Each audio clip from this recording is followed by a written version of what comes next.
Motley Crue on 94.9 and 104.5, The Pick. Now here in the studio, I have the man himself. I've been talking him up for weeks and weeks, actually probably a little over a month now. As you guys know, I am in Center Stage's production of School of Rock. Center Stage Theater, we have about a week left in shows. And so I finally got the man himself in the studio, the one and only Kenny McMurphy. I wouldn't listen to anything he says.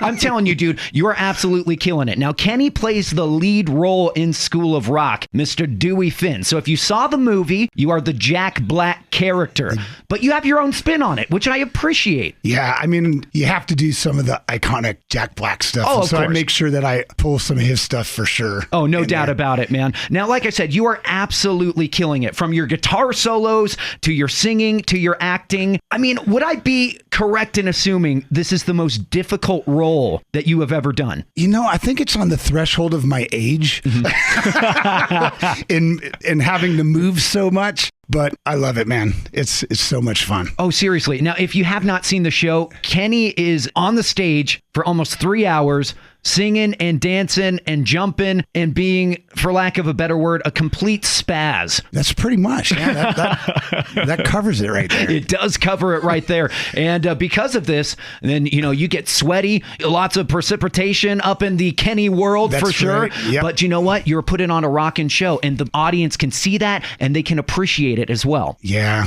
I love it, man. It is a lot of fun. Now, for those who don't know maybe your musical background, why don't you kind of explain that a little bit, from, you know, your band to musical theater and anything and everything in between? What's funny, man, I'm looking at all of your Kiss posters in here. It's like, as a kid, started off as a rocker, man, played the drums when I was in junior high and just kept doing music over the years. And now me and my little brother Danny play around town, playing some Irish music, classic rock, some cool Celtic versions of Iron Maiden.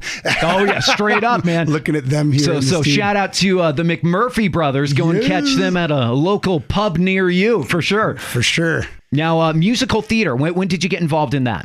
So I got involved. My mother did a show when I was in 4th grade called MAME. Okay. And I was little Patrick, and it was the first, it was my first show. It was my mom that got me into it. Very cool. Yeah, she was a beautiful lady. It sounds like it. And then from that point, then you've kind of done it all, man. I mean, what are some of your favorite roles that you've done? You know what? I think that probably Fiddler has been my favorite. I just, just where he goes in, from emotion, from family stuff to faith stuff to persecution. There's so many levels of that character that I really loved doing that part. Oh, no doubt about it. And I actually did want to bring that up. You played the lead role of Tevye in Fiddler on the Roof, also at Center Stage Theater, just a couple months back. And that would have been the character that you played before Dewey Finn in School of Rock. I mean, what a drastic transition. How do you make that as an actor? Going from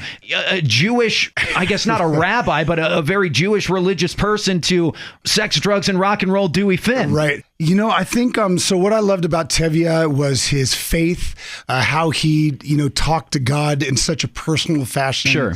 Family elements, so I can really identify with that. And then, being a broke, immature, wannabe rock star, it was not that big of a stretch, to be honest.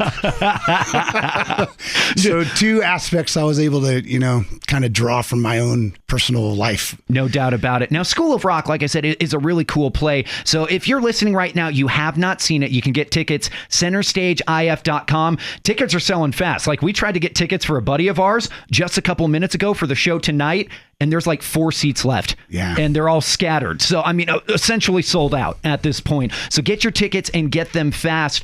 This is a really cool show in the aspect that there's kids playing live instruments. Yeah, incredible. Every one of the kids is like off the charts. Seriously, I mean, what is it like playing with these kids opposed to playing with, your brother? So the kids are more mature than my brother.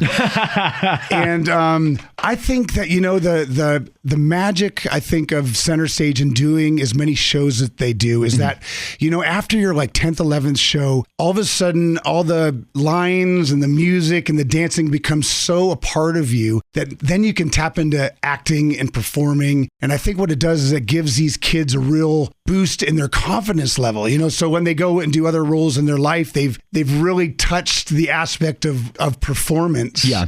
And so I think that's one of the neat things. The kids right now are just on fire. Oh, they're so good. Seriously, these kids are so talented. Like, if you've never seen kids play rock and roll, this is the show. The band and the fact Peter Hartman and so good. Stone Isom and Emil Rockwood, they are awesome. They're so good. AJ Fairbanks as well on the keys. Yes, that kid is insanely talented. He played the fiddler. He was the fiddler.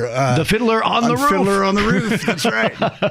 Fantastic. Now, with any show, this is always my favorite question to ask people in a play. With any show, there's no such thing as a perfect show. Like our director, Justin, always says, there is no such thing as a perfect show, only perfect moments, right? I love that. So what is your favorite onstage mishap that has happened so far during School of Rock? I'm going to have to go with the no-no square. The no-no square. So explain this a little bit for those who haven't seen the play. So the one playing Dewey, my roommate, my bestie, is the infamous Chase Rockwood, who is shout out, hysterical, brilliant. And anyways, so we were doing this little fight scene that we have, and by accident, I kicked him in the place that should not be mentioned. And so later on, there's like this enduring scene where we're talking and, it's like a come to Jesus moment for Dewey, blah, blah, blah. And he brings it up. He goes, "You don't respect me or my no-no square." And I was like, did he just say that on stage? Serious scene, you know what I mean? Yeah. And that was a good one. Yeah. A new definition to tender moment. Oh, sure. And I'll tell you, my favorite onstage mishap, I'm going to call you out, is here's the thing with School of Rock, because we are playing live instruments. Every now and again, not often, but sometimes there can be technical difficulties. We're using wireless guitar systems, and sometimes, there can be interference or something doesn't work quite right. And so we need to fix it, before we can go on, or the rest of the play will be ruined. There was one time where, for whatever reason, the guitar parts were not working. And so our director, Justin, got on the loudspeaker on the microphone, and he's like, "Please excuse us, our band needs to reconnect." And then Kenny, you're like, "Is that the God of Rock?" He's, "Say hi to Ozzy for me." That was a good one right there. So I don't know if that was a mishap, just some really good improv, if anything. I got lucky, I think, on that one. Oh, no doubt. Now, here's the thing, Kenny, you may not admit it, but you are the master of improv up on that stage. It's called not knowing my lines. I will say, even yesterday, Justin mentioned that one of the ladies needs to get together and go over the lines with me, and we're like 15 shows in or something. Oh, dude, we're more like, we're almost 30 shows in, bro. Oh, man. Yeah. Okay. Crazy, right? Yeah. But you know what? To be fair, I remember during rehearsals, I remember sitting next to you one day while you were practicing your lines, and I see you flip through your script, and there are more highlighted lines in that script than not. Yeah, there's a lot of lines. There's a ton of lines. Yeah. And not only do you have to memorize all the lines, but you have to memorize all the songs and all the guitar parts that go with those songs. Yeah.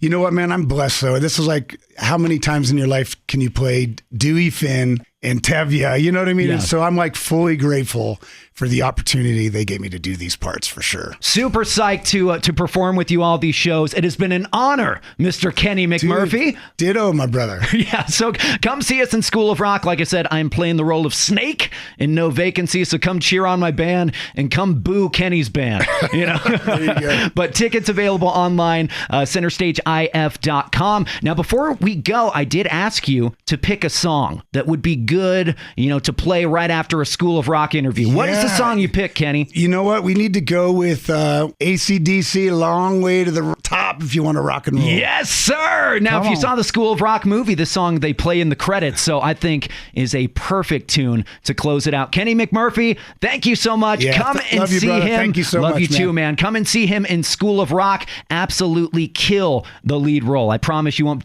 be disappointed. It is a straight up rock and roll show. Don't even think musical theater. This is rock and roll. Kenny, thank you so much, man. Let's crank it up. It's AC/DC here on The Pick.